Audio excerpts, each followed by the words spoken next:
الحمدللہ ثم الحمدللہ ہمارے قائد و رہنما جنہیں دیکھ کر کے ہی حوصلہ مل جاتا ہے اور ان کی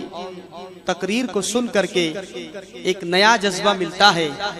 تو آئیے میں تمام ہماری دینی اسلامی بہنوں سے گزارش کرتا ہوں، ہمیشہ آپ نے حضرت کی گفتگو کو انتہائی پرسکون طریقے سے سماعت کیا ہے، حضرت کی نصیحتوں کو سماعت کیا ہے۔ بالکل آپ اپنے آپ کو اس چیز کے لیے یعنی حضرت کے خطاب کو سننے کے لیے تیار کر لیں، شور بالکل بند کر دیں، اطمینان و سکون کے ساتھ حضرت کا خطاب سنیں اور اپنے دل کو عشق رسول کا مدینہ بنائیں۔ اب بغیر کسی تاخیر کے میں حضور والا موصوف کی بارگاہ میں مائک پیش کرتا ہوں اور یہ عرض کرنا چاہتا ہوں، حضرت خود ہی فرماتے ہیں، نگاہ مفتی اعظم نے زندہ کر دیا دل کو، نگاہ مفتی اعظم نے زندہ کر دیا دل کو، انہی کا ساتھ محشر میں عطا ہو یا رسول اللہ، تمنا یہ لیے جاتا ہے آقا شاکر رضوی، اسے اذن مدینہ پھر عطا ہو یا رسول اللہ، آمین یا رب العالمین۔ حضرت کی بارگاہ میں میں مائک پیش کر رہا ہوں، حضرت کا استقبال کیجئے۔ نعرہ تکبیر، نعرہ رسالت، علماء اہل سنت، فیضان شہنشاہ ناسک۔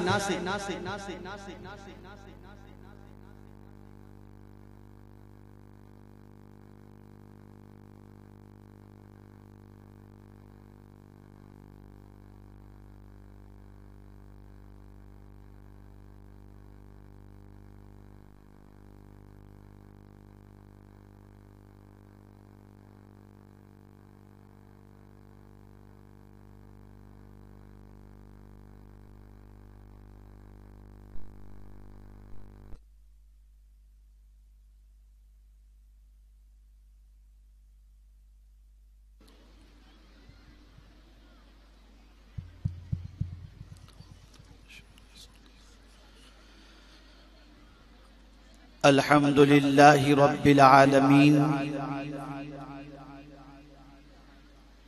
والعاقبۃ للمتقین والصلاة والسلام علی سید الانبیاء والمرسلین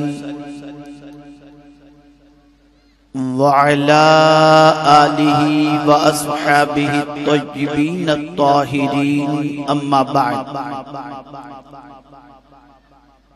فاعوذ باللہ من الشیطان الرجیم، بسم اللہ الرحمن الرحیم۔ یا ایہا الذین آمنوا ادخلوا فی السلم کافہ، صدق اللہ العظیم۔ قابل قدر علماء ذوی الاحترام و حاضرین و ناظرین و حاضرات سنی اجتماع، السلام علیکم ورحمۃ اللہ وبرکاتہ۔ میرے پیارے آقا صلی اللہ تعالی علیہ وسلم کے پیارے دیوانوں اور خواتین اسلام، اس سے پہلے کہ جس آیہ کریمہ کی تلاوت کا میں نے شرف حاصل کیا اس سے متعلق کچھ معروضات پیش کروں، آئیے آقا کریم رؤوف الرحیم علیہ التحیۃ والتسلیم کی بارگاہ بے کس پناہ میں جس طریقے سے میں پڑھاؤں عقیدت و محبت میں ڈوب کر مرد حضرات بلند آواز سے اور خواتین اسلام پست آواز میں درود شریف کا نذرانہ پیش کریں۔ الصلاۃ والسلام علیک یا رسول اللہ، الصلاۃ والسلام علیک یا حبیب اللہ، السلام علیک یا حبیب اللہ، الصلاۃ والسلام علیک یا نبی اللہ، الصلاۃ والسلام علیک یا نبی اللہ، الصلاۃ والسلام علیک یا نور اللہ، الصلاۃ والسلام علیک یا نور اللہ، وعلی آلک و اصحابک یا حبیب اللہ، وعلی آلك وأصحابك يا حبيب الله صلی اللہ تعالی علیہ وسلم۔ صلى الله تعالى عليه وسلم۔ معزز خواتین اسلام، آپ کافی دیر سے اللہ رب العزت جل جلالہ اور آقائے کریم صلی اللہ تعالی علیہ وسلم کے ارشادات سماعت فرما رہی ہیں، اور یقیناً بہت ساری باتوں کو آپ نے دل کے نہا خانے میں جگہ دی ہوگی، اور آئندہ ان باتوں پر عمل کر کے اپنی دنیا اور آخرت سنوارنے کی آپ ضرور کوشش کریں گے۔ میں بھی تھوڑی دیر کے لیے حاضر آیا ہوں اور چاہتا ہوں کہ اس تھوڑی دیر کے اندر کچھ ضروری باتیں آپ کے گوش گزار کروں، تاکہ آپ کے آنے کا مقصد بھی حل ہو جائے اور مختلف الجھنوں کی وجہ سے پیدا ہونے والی بہت ساری بے قراریاں، بے چینیاں بھی آپ کی دور ہو جائیں۔ اس وقت شاید ہی دنیا میں کوئی عورت ایسی ہوگی جس کے دل و دماغ کے اندر کسی قسم کے خیالات اور جس کی زندگی میں کسی حد تک اضطراب اور بے چینی نہ ہو۔ دنیا کی ہر عورت ایک تمنا رکھتی ہے، اور وہ تمنا ہے سکون کی، وہ تمنا ہے اطمینان کی۔ جب وہ لڑکی ہوتی ہے تو وہ چاہتی ہے کہ ماں باپ کے گھر میں اطمینان سے رہوں، باعزت و باوقار رہوں۔ جب وہ سسرال جاتی ہے تو وہ یہ چاہتی ہے کہ وہ اپنے سسرال کے اندر بہت ہی باعزت و باوقار طور پر اپنی زندگی کے لمحات گزاریں، اور جب وہ ماں بن جاتی ہے اور عمر کے اس حصے میں پہنچتی ہے کہ جب اس کی اولاد سن شعور کو پہنچے تو ماں چاہتی ہے کہ میری بات کی زندگی بھی نہایت اطمینان اور سکون کے ساتھ گزرے۔ لیکن ہوتا یہ ہے کہ شادی سے پہلے کی زندگی کے اندر سکون کی متلاشی بہت ساری لڑکیاں اپنی طبیعت، اپنے مزاج، اپنی سوچ اور اپنی سہیلیوں کی گائیڈ لائن پر بسا اوقات کچھ ایسے راستے اختیار کر لیتی ہیں جس کی وجہ سے سکون کی بجائے مستقبل تاریک نظر آتا ہے، اور سکون کی دولت دور تک انہیں نصیب ہوتی ہوئی دکھائی نہیں دیتی۔ اور اس کی ایک سب سے بڑی وجہ ہوتی ہے بے صبری، اس کی ایک سب سے بڑی وجہ ہوتی ہے حرص، اس کی ایک سب سے بڑی وجہ ہوتی ہے بے جا تمنا اور بے جا خواہش۔ میں کرتا ہوں کہ موجودہ دور کے اندر الیکٹرانک اور سوشل میڈیا کے ذریعے پھیلنے والی برائیاں بہت ساری بچیوں کے جذبات کو مشتعل کر دیتی ہوں گی، اور ان برائیوں کی بنیاد پر قدم کا پھسلنا کسی حد تک ممکن بھی ہے، لیکن اللہ جسے بچا لے وہی اس برائی کے دلدل سے بچ سکتا ہے، اور وہی اپنی زندگی کو محفوظ طریقے سے گناہوں سے بچاتے ہوئے گزار سکتا ہے۔ ہوتا یہ ہے کہ جوانی کی دہلیز پر قدم رکھنے کے بعد بچی کے دل و دماغ میں بہت سارے ارمان انگڑائیاں لینے لگتے ہیں، بہت ساری سوچ اور بہت سارے افکار و نظریات اس کے دل و دماغ کو گھیر لیتے ہیں، اور پھر وہ ساری چیزوں کو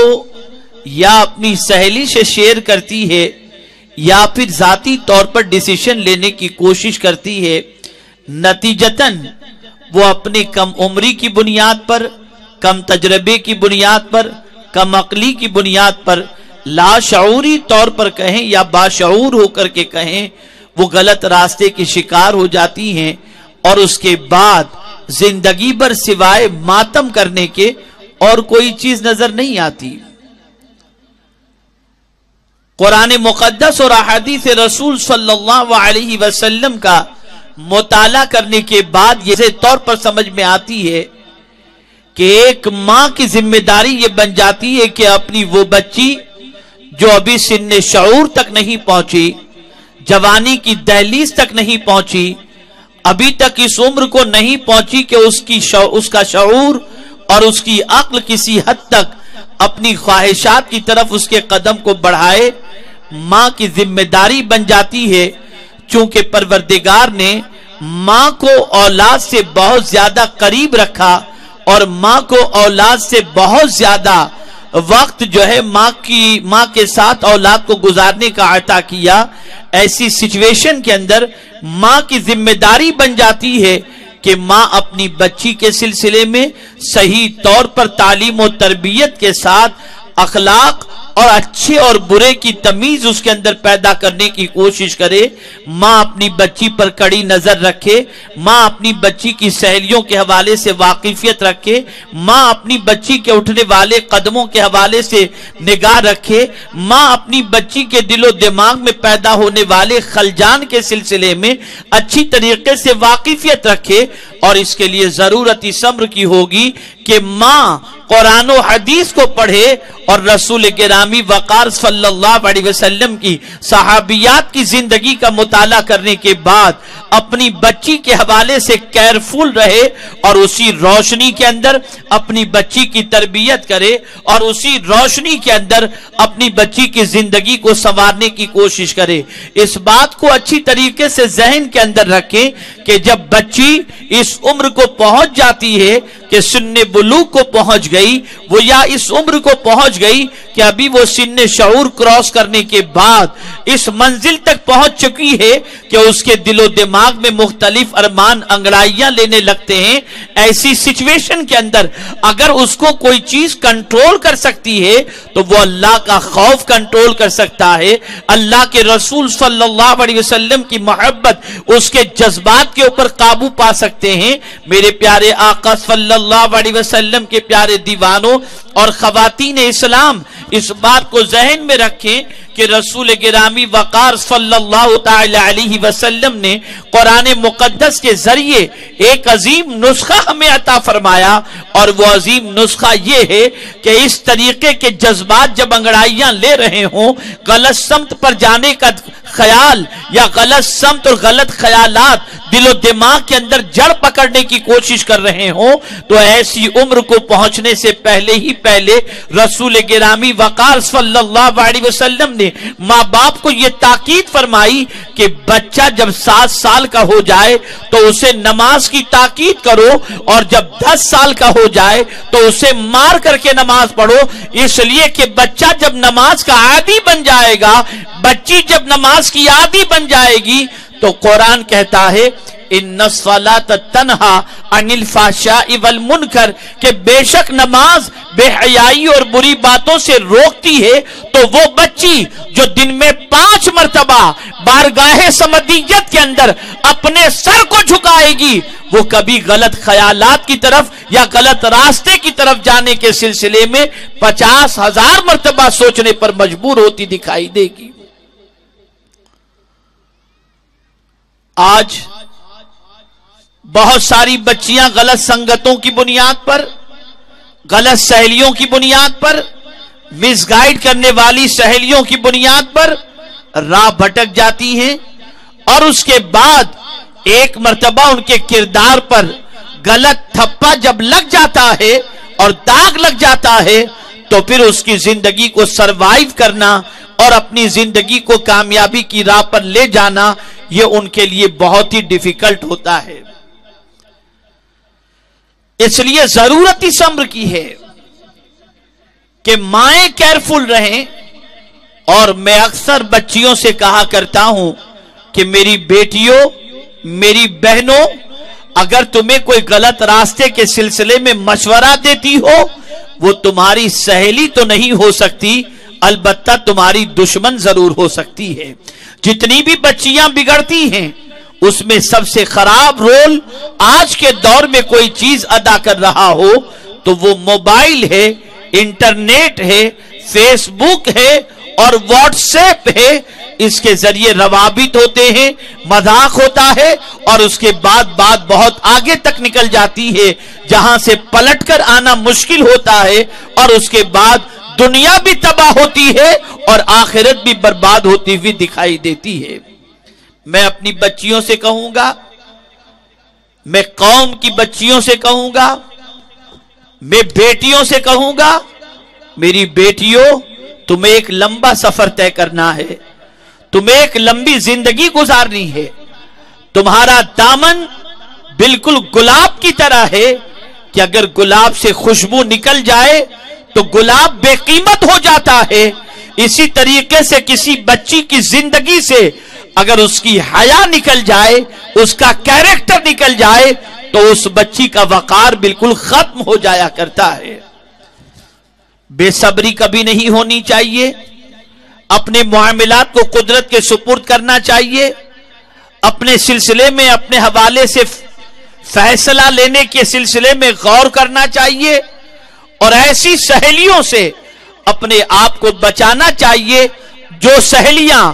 ایسے وسوسات پیدا کرتی ہوں اور خواہشات نفسانی کو بھڑکاتی ہوں اور غلط کاموں کی طرف توجہ دلاتی ہوں، غلط رشتے کی طرف توجہ دلاتی ہوں۔ ایسی سہیلیوں سے الرٹ رہیں، وہ تمہاری سہیلی نہیں ہو سکتی، وہ تمہاری دشمن ہوگی۔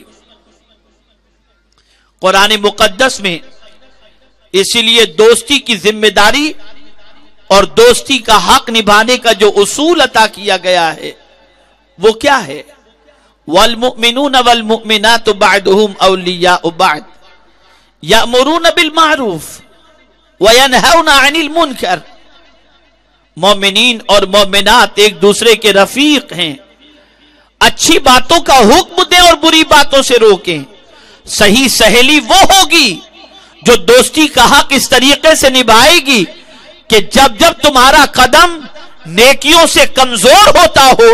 تو تمہیں نیکیوں کی طرف وہ ابھارے، اچھی باتوں کا حکم دے اور بری باتوں سے تمہیں روکے۔ اگر تمہاری زندگی غلط راستے کی طرف جانے کی طرف آمادہ ہو رہی ہو تو جو تمہاری سچی سہیلی ہوگی وہ تمہیں غلط راستے سے روکے گی، وہ برے راستے سے روکے گی۔ اور اگر تمہارے اندر عبادت کا ذوق نہیں، بھلائی کا ذوق نہیں، نیکیوں کا شوق نہیں، تو سچی سہیلی وہ ہوگی جو تمہیں نیکیوں کا جذبہ پیدا کرے اور تمہارے اندر بھلائیوں کا شوق پیدا کرے۔ بہت ساری بچیاں اچھی سہیلیوں کی بنیاد پر سنور جایا کرتی ہیں، بہت ساری بچیاں اچھی سہیلیوں کی سنگت کی بنیاد پر سیدھے راستے کی مسافر بن جاتی ہیں، بہت ساری سہیلیاں غلط راستے کی طرف قدم بڑھانے سے پہلے جب کسی نیک اور پارسا خاتون سے رابطہ قائم کر لیتی ہیں تو ان کے غلط اٹھنے والے قدم رک جایا کرتے ہیں۔ آج کے دور کی سب سے بڑی ضرورت یہ ہے کہ ہر بچی کی ذمہ داری یہ بن جاتی ہے کہ وہ ایسی سہیلی کو اپنی سہیلی نہ سمجھے جو اس کو غلط راستے اور غلط گائیڈ اسے کرے اور غلط راستے کی طرف لے جانے کے لیے اس کا سپورٹ کرے۔ ہوتا یہ ہے کہ ہماری بہت ساری بچیاں اسے اپنی سہیلی سمجھتی ہیں، جو سہیلی اسے کسی سے ملانے میں تعاون کرے، رابطہ قائم کروائے، تو لڑکیاں سمجھتی یہ میری سہیلی ہے۔ نہیں، قرآن کہتا ہے تعاونوا علی البر والتقوی ولا تعاونوا علی الاثم والعدوان، نیکی اور پرہیزگاری میں ایک دوسرے کی مدد کرو اور برائی کے سلسلے میں ایک دوسرے کو سپورٹ نہ کرو۔ میں ایک تازہ ترین واقعہ آپ کو بتاؤں۔ ایک بچی کالج پڑھتی تھی، کالج کے اندر اس کو ایجوکیشن تھا، لڑکے لڑکیاں ساتھ میں پڑھا کرتے تھے، اور اس زمانے میں گروپ کی فوٹوز ہوتی تھی، لڑکوں کے ساتھ بھی فوٹو، لڑکیوں کے ساتھ بھی فوٹوز، اور پھر وہ بے باکی کے ساتھ نکلی ہوئی تصویریں اور وہ بے باکی کا ماحول، جبکہ لڑکی کے اندر کوئی غلط عادت نہیں تھی، لیکن ایک فرینڈ گروپ تھا جن کے ساتھ وہ زندگی کے لمحات گزارتی تھی عمر کی اس دہلیز پر پہنچ چکی تھی جہاں اچھائیوں اور برائیوں کے بارے میں وہ اچھی طریقے سے سمجھ سکتی تھی، لیکن ابھی کوئی رشتہ نہیں آیا تھا، نسبت طے نہیں ہوئی تھی۔ وہ کالج کی لائف کو انجوائے کر رہی تھی اور اس کے بعد ایک بہت اچھے خاندان سے رشتہ آیا، اور رشتہ آنے کے بعد جب رشتہ طے ہو گیا تو طے ہونے کے بعد ایک سہیلی جو اس سے بہت زیادہ نفرت کرتی تھی، اس نے وہ گروپ فوٹوز جو لڑکوں کے ساتھ اس کی تھی وہ ساری فوٹوز اس کے فیانسی کو وہ فارورڈ کرتی رہی کہیں سے بھی نمبر حاصل کر کے، اور اس کے بعد ایک دوسرے کے درمیان شکوک پیدا ہوئے، شبہات پیدا ہوئے، بمشکل تمام ان شکوک و شبہات کے ازالے کی کوشش کی گئی۔ میں آپ سے پوچھنا چاہتا ہوں، آپ ذرا سوچو، کالج کے ماحول کے اندر نسبت طے ہونے سے پہلے بہت ساری بچیاں یہ کہتی ہیں یہ تو میرا دوست ہے، یہ میرا فرینڈ ہے، لیکن اے میری قوم کی بچیوں، تم نہیں جانتی کہ یہی تمہاری فرینڈشپ تمہارے فیوچر کو ڈارک کر دے گی۔ تمہاری یہی دوستی جب آگے جا کر کے تم کسی سے شادی کرو گی اور اس کے بعد جب تمہاری تصویریں وائرل ہوں گی تو تمہاری میاں بیوی کے درمیان کے رشتے کے اندر کڑواہٹ پیدا ہو جائے گی، اور نتیجتاً ایک دوسرے کے درمیان شکوک و شبہات کے پیدا ہونے کے بعد زندگی کا سفر اتنا ڈیفیکلٹ ہو جائے گا کہ اس کے بارے میں آپ گمان بھی نہیں کر سکتی اور تصور بھی نہیں کر سکتی۔ اس لیے عمر کے اس حصے پر جب آپ پختہ عمر کی ہو جائیں، اس سے مراد یہ ہے کہ آپ 14، 13، 15 سال کی ہو جائیں، تو آپ کو اچھائیوں اور برائیوں کے بارے میں یہ خیال بھی کرنا ہے کہ کس کے ساتھ بیٹھنا، کس کے ساتھ اٹھنا، کس کی باتوں کو سننا، کس کی گائیڈ لائن کو فالو کرنا، کس کے طریقے پر عمل کرنا، صحیح سہیلی ہے، کون غلط سہیلی ہے، اس کے بارے میں اچھی طریقے سے آپ کو دل و دماغ کے اندر بات بٹھانی ہوگی، اور اس سلسلے میں ماؤں کو اپنا کلیدی رول ادا کرنا ہوگا۔ یاد رکھیں، بیشتر بچیوں کا قدم صرف اس بنیاد پر پھسلتا ہے کہ مائیں اس کی سپورٹر ہوتی ہیں۔ باپ تو بہت ناراض ہوتا ہے لیکن ماں کھڑی ہو جاتی ہے۔ عجیب دقیانوسی بات کر رہے ہیں آپ، بچی کالج جا رہی ہے تو کیا لڑکوں سے بات نہیں کر سکتی؟ اس قسم کے سپورٹ کی بنیاد پر وہ اپنی بچیوں کے فیوچر کے اوپر ایک داغ لگانے کی کوشش کرتی ہیں اور اپنی بچیوں کی زندگی کو تباہ کرنے کی کوشش کرتی ہیں۔ ہمارا ماحول انگریزوں والا ماحول نہیں ہے۔ ہماری زندگی امریکہ میں بسنے والے بچے بچیوں جیسی نہیں ہے۔ آج بھی ہمارے ہندوستان کے اندر کسی بھی مذہب کے ماننے والی بچی ہو، کسی حد تک حیا ہے،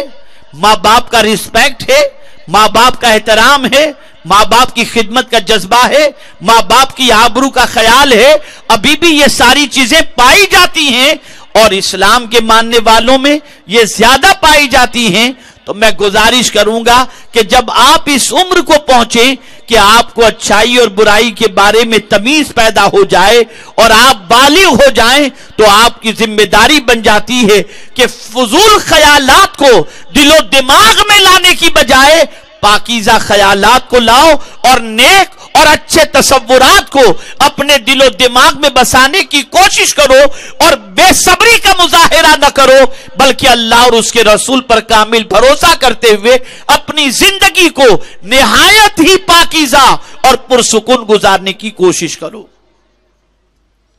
جب رشتہ ہو جائے، شادی ہو جائے، پھر اپنی مرضی کو اپنے شوہر کی مرضی پر قربان کر دو، اور شوہر کے ساتھ گزرنے والی زندگی کے اندر کسی اور کا تصور حاشیے خیال میں بھی نہ لاؤ۔ بہت ساری ہماری بچیاں ایسی بھی ہوتی ہیں کہ عمر کی اس دہلیز پر پہنچ جاتی ہیں جب جلدی سے رشتہ نہیں آتا، اور پھر کہیں سے آیا رشتہ اور شادی ہو گئی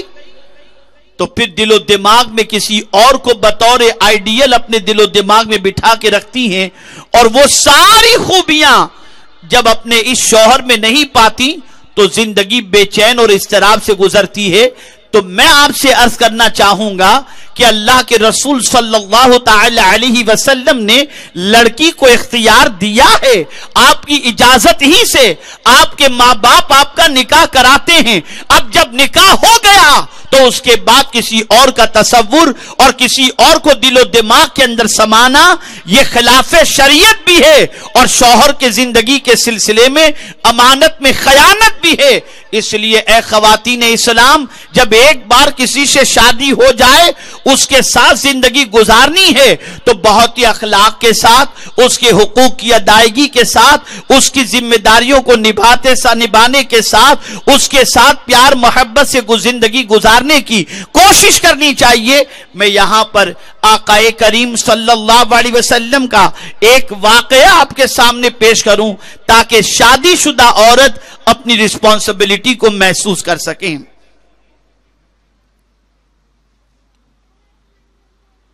آقا کریم صلی اللہ علیہ وسلم رب کے محبوب، دنیا کا کوئی بھی انسان جب پریشان ہو تو مصطفیٰ جان رحمت کی بارگاہ میں استغاثہ کرتا ہے اور اغثنی یا رسول اللہ کہتا ہے۔ آقا کریم صلی اللہ تعالی علیہ وسلم لوگوں کے مددگار ہیں، مصیبتوں کے اندر پروردگار جل جلالہ کے پیارے حبیب صلی اللہ علیہ وسلم کے شیدائی اپنے آقا صلی اللہ علیہ وسلم کو مدد کے لیے پکارتے ہیں۔ توجہ چاہوں گا، شاید یہ میرا پیش کیا جانے والا واقعہ آج کی بہت ساری عورتوں کی سوچ کے اندر انقلاب پیدا کر دے۔ آپ ذرا سوچو، اعلی حضرت عظیم البرکت امام عشق و محبت کہتے ہیں، کیوں کہوں بے کس ہوں میں، کیوں کہوں بے بس ہوں میں، تم ہو میں تم پر فدا، تم پہ کروڑوں درود۔ جس رسول کے حوالے سے اعلی حضرت کا یہ یقین، آپ جانتے ہیں جب پہلی وحی الہی کا نزول ہوا، آقا کریم صلی اللہ تعالی علیہ وسلم مضطرب ہوئے، بے قرار ہوئے، لیکن قربان جائیے اس سچویشن میں وہ رسول جسے پروردگار نے سب سے زیادہ طاقتور بنا کر کے بھیجا، یہ اپنی بے قراری کے ازالے کے لیے کس کے پاس جا کر کے اپنی پریشانی کا ذکر کرتے ہیں؟ ام المؤمنین حضرت خدیجۃ الکبریٰ رضی اللہ تعالیٰ عنہا سے۔ سرکار اپنی زوجہ محترمہ سے فرماتے ہیں، زملونی،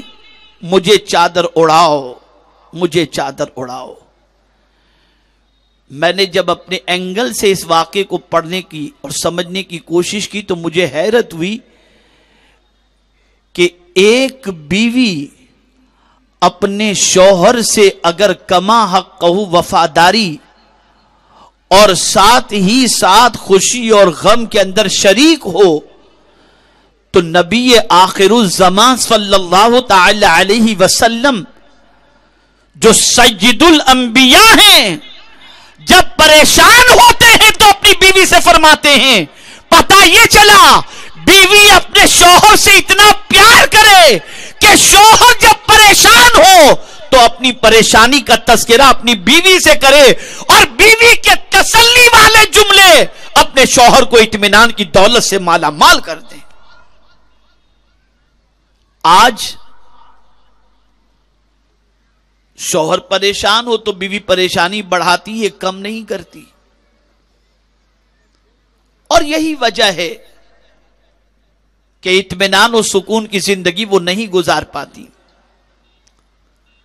ایک عورت کی رسپانسبلٹی ہے، ایک عورت کی ذمہ داری ہے کہ وہ اپنے شوہر کے ساتھ اس طریقے سے پیار کرے اور اس طریقے سے اس کے ساتھ محبت کا مظاہرہ کرے کہ شوہر اپنے دل کے بوجھ اور غم کو ہلکا کرنے کے لیے اپنی بیوی کو سامان تسکین سمجھے، اور اسے اللہ نے یہ طاقت عطا کی ہے کہ وہ اپنے شوہر کے بوجھ کو ہلکا کر سکتی ہے، اس لیے کہ قرآن مقدس میں اللہ عز و جل نے بیوی کو ذریعے سکون بتایا ہے۔ لیکن آج سیریل میں جس طریقے سے بیویوں کو دیکھتی ہیں، پکچر میں دیکھتی ہیں، اسی طریقے سے شوہر سے پیش آتی ہیں۔ شوہر کے لیے سنوریں گی نہیں، شوہر کے لیے تیار نہیں ہوں گی، شوہر کے لیے اچھے لباس نہیں پہنیں گی، شوہر کے آنے سے پہلے میلے کچیلے کپڑوں کے اندر رہیں گی، اور باہر نکلنا ہو تو فوراً بن سور کر کے نکل جائیں گی۔ بالکل الٹی زندگی آج کی عورتیں گزار رہی ہیں، جس کی وجہ سے ان کی زندگی سے سکون رخصت ہو چکا ہے۔ ورنہ میرے آقا صلی اللہ علیہ وسلم نے تو کیا خوب ارشاد فرمایا کہ دو لوگوں کے درمیان محبت کے لیے نکاح سے بہتر کوئی چیز نہیں۔ نکاح اتنا عظیم ذریعہ ہے کہ نکاح کے بعد میاں بیوی کے درمیان جو محبت اللہ پیدا فرماتا ہے، ایسی محبت کسی اور کے اندر جلدی سے نظر نہیں آتی، اس لیے کہ یہ محبت قدرت کی طرف سے ہوتی ہے، یہ پالنہار حقیقی کی طرف سے ہوتی ہے۔ تو ضرورت اس امر کی ہے کہ جو عورتیں شادی شدہ ہیں وہ غیر کا تصور بھی دماغ میں قطعی طور پر نہ لائیں۔ اللہ اکبر، ایک بیوی بہت ہی خوبصورت اور اس کا شوہر نہایت ہی کالا، لیکن دونوں ایک دوسرے سے بے پناہ خوش تھے۔ اللہ اکبر، بیوی کہتی تھی کہ تم جنتی ہو اور شوہر کہتا تھا کہ تو جنتی ہے۔ دونوں ایک دوسرے سے پوچھتے ہیں کہ یہ تو بتاؤ کہ تم جنتی کیسے ہو تو میں کیسے جنتی ہوں؟ تو اللہ اکبر، خوبصورت بیوی کہتی ہے کہ اللہ عز و جل نے آپ جیسا شوہر مجھے عطا فرمایا تو میں آپ کے پانے پر اللہ عز و جل کا شکر بھی ادا کرتی ہوں اور صبر بھی کرتی ہوں کہ اللہ نے آپ جیسا شوہر مجھے عطا فرمایا۔ وہ کہتی تو شوہر نے کہا میں کالا ہوں لیکن تم مجھے پا کر کے صبر کرتی ہے تو تو جنتی ہے، اور مجھ جیسے کالے کو اللہ نے تجھ جیسی خوبصورت بیوی عطا کی تو میں تجھے دیکھ کر اللہ کا شکر ادا کرتا ہوں کہ اللہ نے تجھ جیسی بیوی مجھے عطا فرمائی۔ تو اس طریقے سے ایک دوسرے کے صبر اور شکر کی بنیاد پر اللہ دونوں کو جنت عطا فرمائے گا۔ میں عرض کرنا یہ چاہتا ہوں کہ آپ کی زندگی جس سے وابستہ ہے آپ اسی کے ساتھ خوش رہیں، اسی کے حقوق کا خیال کریں، اسی کی زندگی کو خوشیوں سے بھر دیں۔ انشاءاللہ العظیم دنیا میں بھی آپ سکون سے رہیں گی اور آخرت میں بھی۔ اور یاد رکھیں، اگر میاں بیوی کے گھر میں جھگڑے ہوتے رہے، میاں بیوی میں طعن و تشنیع ہوتا رہا، میاں بیوی میں شکوک و شبہات پیدا ہوتے رہے تو اس کے اثرات نسل پر پڑیں گے، اولاد پر پڑیں گے، اور ان کی زندگی بھی تباہ و برباد ہوتی دکھائی دے گی۔ یہ سیکنڈ سٹیج ہوا۔ تھرڈ سٹیج بحیثیت ماں۔ ایک ماں کی رسپانسبلٹی کیا ہے؟ آقا کریم صلی اللہ تعالی علیہ وسلم نے ماں کا مقام اتنا بلند فرما دیا کہ اس کے قدموں کے نیچے جنت سرکار نے رکھ دی۔ ماں کی رسپانسبلٹی سب سے بڑی یہ ہے کہ ایک حدیث آپ کے سامنے پیش کر کے میں آپ کی ذمہ داری آپ کے سامنے آپ کے گوش گزار کر دوں۔ ماں کی ذمہ داری یہ ہے کہ آقا کریم صلی اللہ تعالی علیہ وسلم سے کسی نے پوچھا کہ ماں باپ کی طرف سے اولاد کے لیے سب سے بڑا تحفہ کیا ہے؟ غور سے سنیں تو میرے آقا صلی اللہ تعالی علیہ وسلم نے ارشاد فرمایا ماں باپ کی طرف سے اولاد کے لیے سب سے بڑا تحفہ اچھے اخلاق ہیں۔ آج کی ماؤں کے پاس اتنا ٹائم نہیں کہ اپنے بچوں کے اخلاق کو درست کر سکیں۔ وہ بچوں کے بالوں کے بارے میں فکر مند ہیں، بچوں کے رنگ کے اور میک اپ کے بارے میں فکر مند ہیں،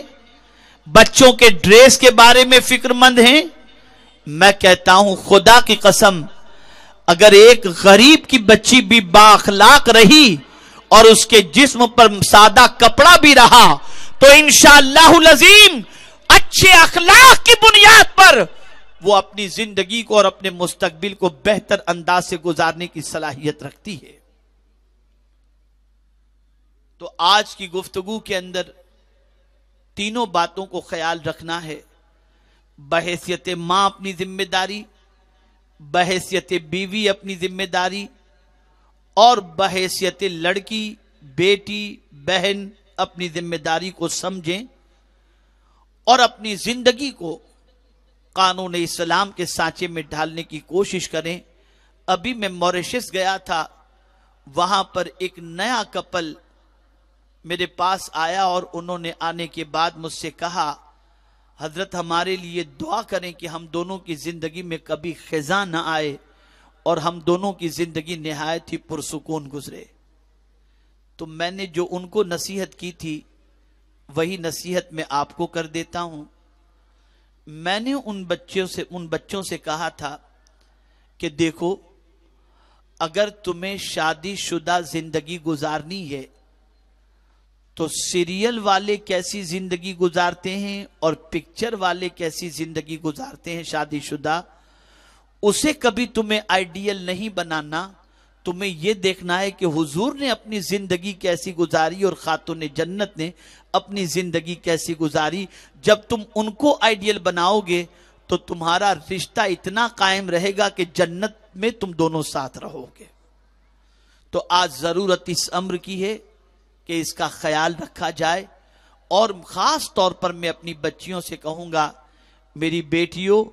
واٹس ایپ پر چیٹنگ میں ٹائم ضائع کرنا چھوڑو اور فضول چیزوں سے اپنے آپ کو بچانے کی کوشش کرو، اور ایسی لڑکی کو اپنی سہیلی نہ بناؤ جس سے دوستی کی بنیاد پر گندے خیالات آئیں اور گناہوں کی طرف قدم بڑھیں۔ ایسوں کو اپنی سہیلی بناؤ جن کی صحبت کی بنیاد پر، جن کی دوستی کی بنیاد پر تلاوت کا جذبہ بھی پیدا ہو، عبادت کا جذبہ بھی پیدا ہو، پردے کا جذبہ بھی پیدا ہو،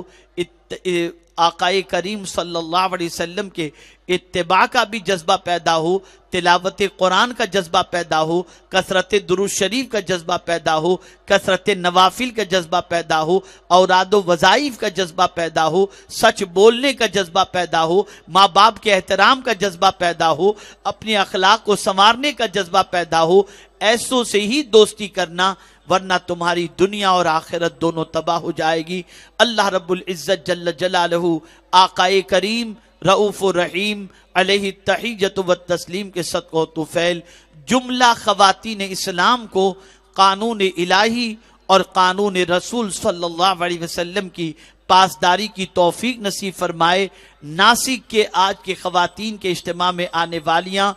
جملہ میری ماں اور بہنوں سے گزارش ہے کہ اس اجتماع سے جانے کے بعد اپنی سوچ کو بالکل بدل دو۔ بے صبری نہیں ہونی چاہیے، دامن صبر کو تھامے رکھو اور اللہ پر کامل بھروسہ رکھو۔ دنیا بھی سنور جائے گی اور آخرت بھی سنور جائے گی۔ وما علینا الا البلاغ المبین۔ السلام علیکم ورحمۃ اللہ وبرکاتہ۔ آپ تشریف رکھیں۔ ایک خاص بات، ابھی آپ تمامی ماؤں اور بہنوں نے حضور قبلہ قائد محترم کا ناصحانہ پر مغز خطاب سماعت فرمایا۔ سورج غروب ہو رہا ہے اور یہ کتنا حسین وقت ہے۔ اس وقت اللہ توبہ کو قبول فرماتا ہے اور ہم سب خوش نصیب ہے کہ اس وقت ہمارے درمیان ہمارے قائد محترم سلسلہ عالیہ قادریہ برکاتیہ نوریہ کے شیخ طریقت